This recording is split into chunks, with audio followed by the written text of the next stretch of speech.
Hello and welcome to Transformation Now. Hi, I'm Rita Rocker Kraft with SoaringHigher.rocks. As a speaker, author, and trainer, my heart is to really help people grow personally and professionally, mixing the two together to have the kind of life that you want and really deserve. So I have been working through my book, Shaping Your Future, Become the Brand Everyone Wants. And so I'm going to talk a little bit more today. And this one's about giving confident presentations. Well, you know, a presentation doesn't have to be to a room of people in a boardroom or, you know, in an auditorium. A presentation could be to 100, 1,000. So a lot of times you're presenting an idea, a thought, a suggestion to maybe just one person. And it could even be a child as far as that goes. So presentation skills are very, very important in how to get people to stop and listen, to take you seriously, and to be on your side, to understand where you're coming from. And so when you think about presentation skills, a lot of this does have to do with business, but think of presenting an idea to actually anyone. And so we're going to talk about that today. So your goal, if you are actually trying to close a sale, now when we think about closing a sale, we think that we have a product or a service that we want someone to buy, which, yes, is most of the time. But even then, there are things that we need to do. And so one is to open up a relationship that lasts for years. You know, sometimes when people go to networking events or have even a sales call or wherever they're going, or even an interview for a job, that's a presentation of themselves. And so they might think of, oh, I have to say and do everything that I need to do to close this deal today. That is not the purpose usually of a presentation, not initially. What it is for is actually to have an effective and useful tool that will create a relationship that will last for years. So I would say, especially if you're nervous about sales, is try to think about, how can I build up a relationship? Well, how do people build up relationships? It's by being considerate, it's by listening, it's by actually making comments back about what they're saying to show that you're interested, to show maybe likes and strengths and things that they have. So think about building a positive relationship to show that you have the expertise, you have the right products, you can save them money or time, or create new relationships, new businesses, new clients. And yet, that closing a sale, that first meeting, is not your purpose. Great if it happens, and a lot of times it does, but especially for people who are uncomfortable with sales, and that would be me included, you don't think, oh, I've got to close this sale today. No, that's not right. So this viewpoint is effective, and it helps to take the pressure off of you. And also could help take the pressure off of whoever you're talking to that might be going, oh my gosh, you know, they're just going on and on and on and on and on. And so think about that as well. It's not about making a quick sale. It's about building a lasting relationship. So anyway, you want people to buy into your ideas and your preferences, but you want to connect with them first. And you can tell when someone is connecting with you, they're engaged, they're maybe leaning forward, they're giving you eye contact, the tone of their voice, everything about them is showing, yes, I want to know more about this. This sounds absolutely wonderful.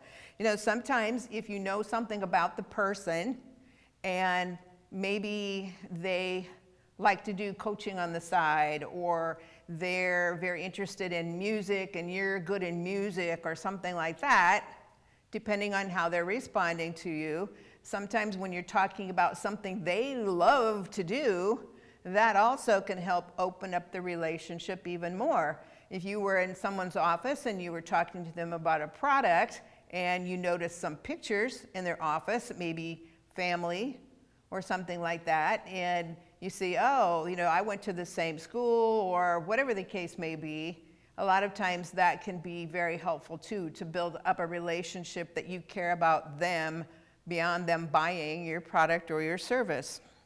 So think about that. We have to build up trust in us first before they will build up trust in our product or service that we have to offer. And so emotions really do affect everyone. You know, how do emotions affect you? Do they make you sad, happy, angry, whatever the case may be? You can tell a lot with that. How do emotions affect your audience and the listener? You know, sometimes if you have a group of people, whether it's sitting around a boardroom or they're in a large room and there's a lot of people, if you see where everybody's listening fairly intently and then they start kind of drifting off looking at their phones, or they start looking kind of angry, okay, you don't want to keep going. You want to pause and think, okay, I need to do a little change of pace here. Is there a bit of humor that's appropriate for the topic that I could interject that would kind of perk them up a little bit, get them moving? What do I need to do here? And another thing could be a story. Is there a story that I could relate to them that shows how this company, this person, how they grew, how their business grew, how they got so much healthier than they are now, how they were able to pull relationships back together? Because I have a real life story. They always need to be real life stories that could be fact checked. You know, everything's about fact checking nowadays, if needed.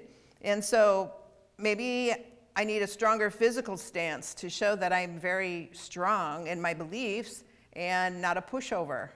So what is it? Do I need to kind of walk forward towards them to let them know, hey, I hear you? Sometimes I've told people when they're teaching or they're in a classroom situation, for instance, and maybe as they're talking, there's a couple people goofing around or one's being kind of antagonistic, and you can tell. And so a lot of times it's good just to walk up to that table, look down, maybe just smile at them, do something that will let them know, excuse me, I hear you. And so there's a lot of things we can do silently, but still get a message across. So think about what it is that would be topic appropriate, and like I said, a story, an appropriate joke, or something that will perk them back up again. Sometimes it's just, you know, maybe they just need to stand up and stretch, because as the old saying goes, you know, the mind can only tolerate what the backside can handle. So if the backside's getting a little tired, maybe they just need to stand up, spend a few minutes either talking or, you know, and then you have to settle them down a little bit or something, just to move them around a little bit, get the blood flowing a little bit. And so sometimes we have to do that depending on the topic and how long it is. Another thing would be strategies for audience engagement is speaking to audiences that are under stress. Okay, that's happening a lot now. Due to changes within the company, maybe they're tired of overtime, they're distracted by a tough situation. The presenter is wise to take those situations into consideration in how they talk to them.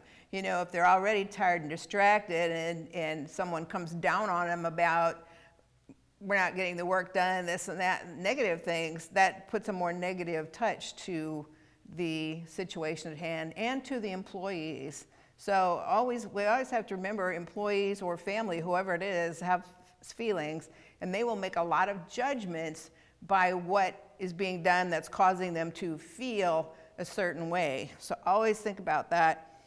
Establish a nonverbal, which means body signals, connection before beginning to speak. That could be being engaged, if you have the opportunity, maybe asking people questions as they come in and see what's on their minds.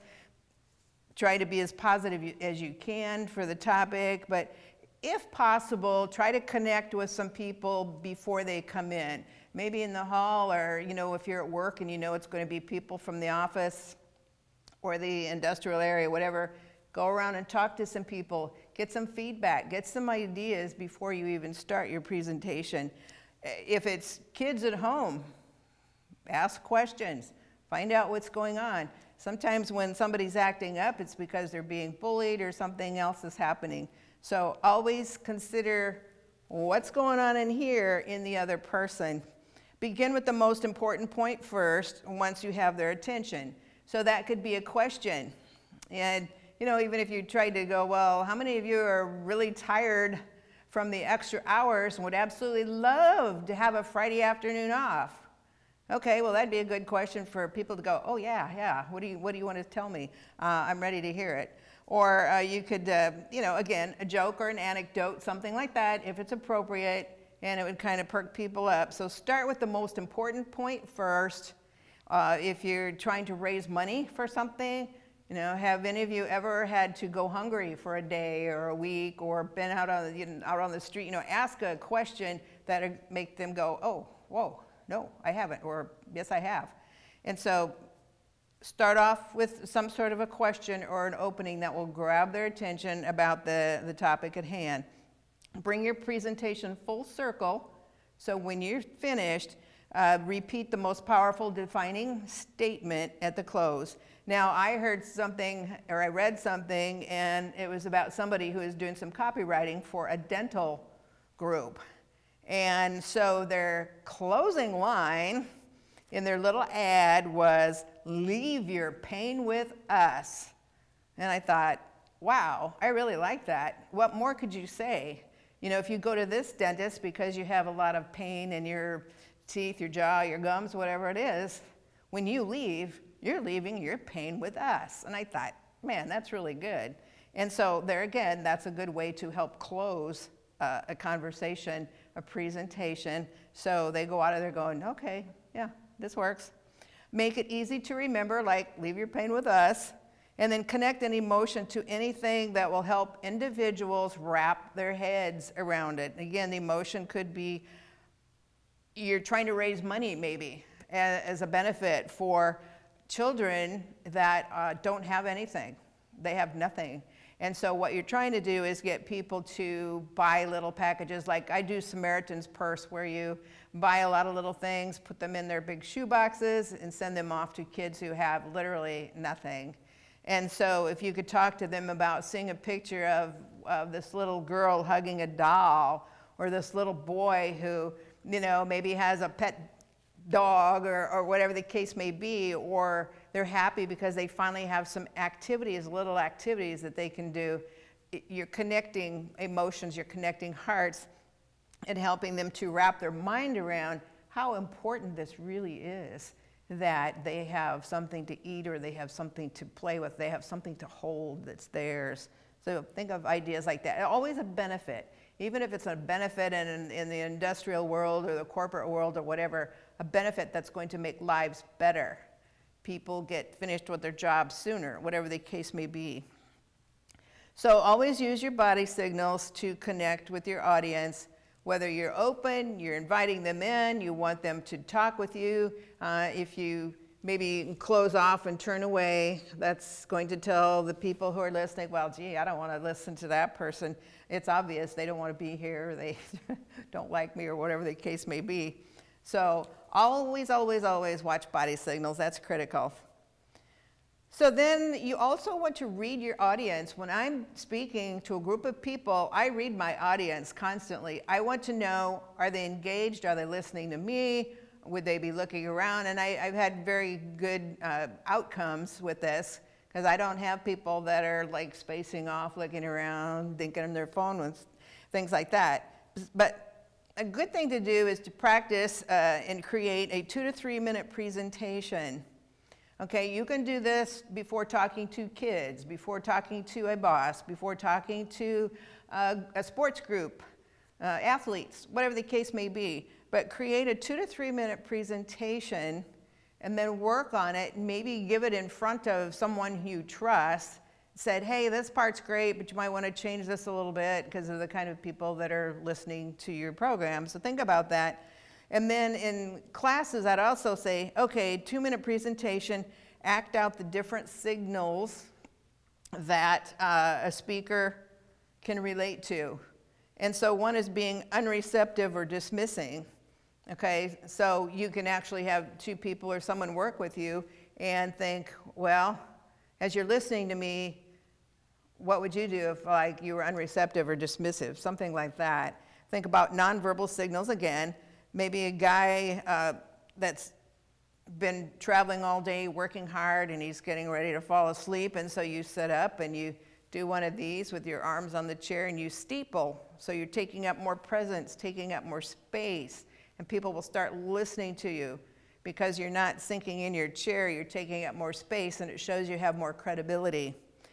Sitting, again, if someone is sitting and they're engaged in talking with you, maybe they have their hands on their desks, maybe they're doing a steepling thing right here, which can also be a barrier saying, hey, don't cross this, the fingers cross and down. That's saying to the person on the other side, no, you're not crossing this barrier.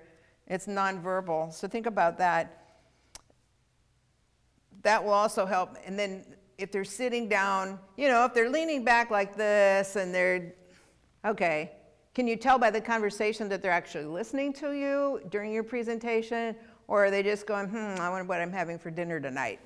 So always, again, mix the two together. Crossing body parts, sometimes we're cold, a lot of times it's a back off message. So again, you have to watch that. If you see someone who's been very open all of a sudden, cross, close, then it's like, okay, you look a little bit concerned about this. Can you tell me what's on your mind, what you're thinking? And open it back up instead of just continuing on. Because if you see if someone has shut you out, shut you down, then you definitely don't want to keep talking. You want to open it back up and find out what happened, what are their thoughts, what are their feelings, what are their suggestions. Always ask people for their suggestions as well. Another one would be, like I said, facial expressions say a whole lot, and so do the eyes. Just the eyes alone will say quite a bit. Tilting the head is a great sign for a good listener, but when it's your turn to speak, you hold your head up straight. You don't want to tilt then. You go from listening to speaking forward. Nodding in agreement, again, is, yes, that sounds great, yes. Or, okay, I like it so far, but I need more information. So always watch when a person's nodding their head, are you finished or not? That makes a big difference. So think about those and use a list of characteristics as a guide in a worksheet, and that is in your book here. And some of the characteristics that are so important, like affirmations and appreciation is very important. I'm going to go to page 97 in here and just cover a few things very quickly. Oops, I meant to have this. Okay, affirmations and appreciation are very, very important. Sincere praise and appreciation shows confidence in your abilities. It does not show weakness. It shows confidence in your abilities and in your position. So you single out those who've gone the extra mile and talk to them, give them praise. Seeing recognition in other people, when they see that you've recognized them, what are they going to do? They're not going to slack off and try not to do their job and goof around doing other things. They're going to go, wow, they really appreciated what I did. That makes me want to do more, do a better job, to maybe once in a while have overtime, because they're showing me the appreciation that I need. So appreciation always shows strength in you, and it's a motivator for other people to keep going and to move forward and to help where necessary. Appearance, you and your personal brand.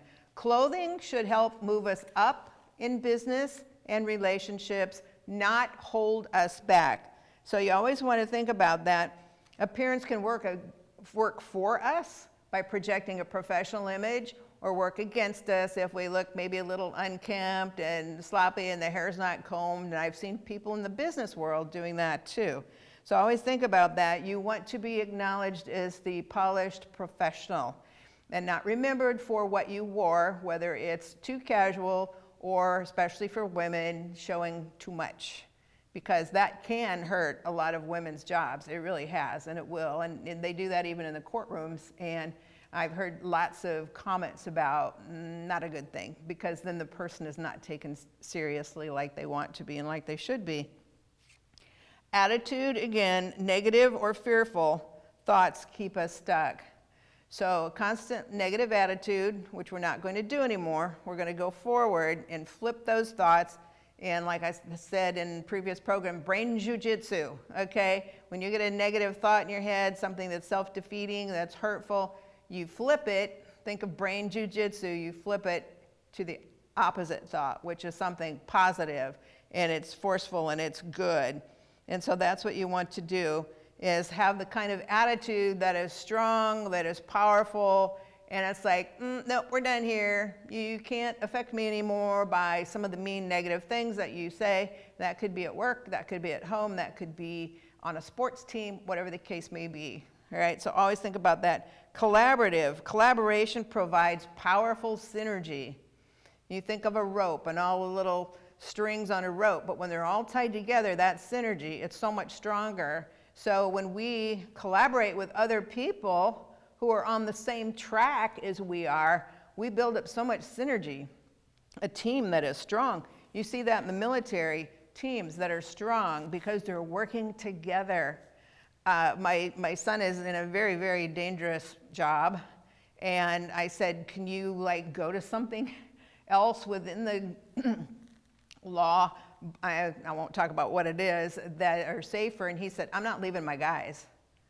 And I said, okay, so you sound like you were when you were in the Marines over in Iraq and Afghanistan. And he says, yeah, I'm not leaving my guys. So even though it scared me, I also appreciated the fact that he has such a collaborative nature of training people, working with them, being a good example, having their back, having their six, as they call it.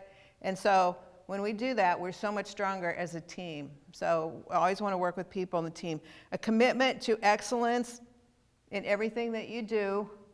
So that might take a little more time. It might take reading and studying versus sitting down watching TV, whatever the case may be. Competence, know that you are able to do a good job. Just keep working on it, keep improving your skills. Consistency is so important, because sometimes it's easy to get started on a project, something that we want to do ourselves, and then after a while it's like, this isn't working anyway, so why bother? No, consistency pushes us forward, and consistent in our personal behaviors and our professional behaviors. Be consistent as you go forward. A conflict, we don't want to avoid it. We want to embrace conflict, but we also want to be able to offer results, resolution that is positive. We also want to think, okay, this is great for me, but how is it affecting everybody else in my department? Well, if everybody else in the department is really upset about it, we have to stop and think, what's the most benefit to everyone involved? That is really, really important. Convictions, leaders must maintain a strong backbone and stand for what's right. So sometimes, even though it's difficult because we know what we have to say, present to a person or a group, might not go over very well. But if it's the right thing to do, and we know it's the best thing for all involved, then we have to stand our convictions and be positive in that and be confident and go forward that way. So sometimes that takes a little more backbone than we would like to have. Courtesy and respect, to treat people politely at all times. And again, like I mentioned, constructive criticism is how we do it. So make sure that when you're talking to people, say things that are a positive way, like when the lady told me I sounded very unprofessional on the phone, but she meant it as a constructive help, not a destructive one. So, sometimes we have to swallow our pride and do that. So think about that in sought-after relationships. And just one last note is, write a job description for the most fantastic boss and use it as a guide for yourself. So think about bosses you've had, the things that you really appreciated about that boss, and then apply those behaviors to you. And so think about that. Write a job description and then work on following those same attitudes, characteristics, behaviors that they had. Are they a good mentor? Are they helpful? Will they have your back? Things like that. And so think about that, because today is the first day of the rest of your life. That's an old saying, but it is so true that as you go forward, think about all of these characteristics, write your job description of the best boss, write your job description of maybe the best partner, the best parent, whatever the case may be, that you see in others, and you know that's the right way to do, that's the successful way to go, and then work on those characteristics so that when you are presenting to 1 or 1,000, they love you, they cooperate with you, they know it's the right way to go, they respect you, and then you go forward and life moves forward very, very well. So I hope that helped you, and I will talk to you again soon. Thank you.